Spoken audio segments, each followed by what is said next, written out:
আপনি কি জানেন কিয়ামতের দিন কি ঘটবে? তো চলুন তা জানার আগে আল্লাহকে ভালোবেসে ভিডিওতে লাইক দিয়ে চ্যানেলটি সাবস্ক্রাইব করি। তো বন্ধুরা, কিয়ামত যখন কাছে চলে আসবে, সূর্য পশ্চিম দিক থেকে উঠবে। ঠিক সেই দিন বা পরের দিন মক্কার কোহিত ফাটবে এবং সেখান থেকে ভয়ঙ্কর এক জানোয়ার বের হয়ে আসবে। যেমন ভাবে হযরত সালেহ আলাইহিসসালামের উটনি পাথর থেকে বের হয়ে এসেছিল, এইভাবে জানোয়ারটি বের হয়ে আসবে। জানোয়ারটির নাম হবে দাব্বাতুল আর্থ। এটি ৬০ গজ লম্বা হবে আর মানুষের মতো দেখতে হবে।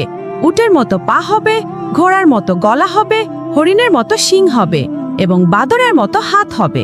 সে মানুষের সাথে কথা বলতে থাকবে এবং তার হাতে হযরত মুসা আলাইহিসসালামের লাঠি থাকবে, আর ওই লাঠি দিয়ে মানুষের উপর চিহ্ন দিবে। যে ব্যক্তি মুমিন হবে তার চেহারা উজ্জ্বল হবে এবং যে কাফির হবে তার চেহারা কালো হয়ে যাবে। বন্ধুরা, ওই দিন যেন আমরা মুমিন হই আর আমাদের চেহারা যেন উজ্জ্বল হয়। আমিন।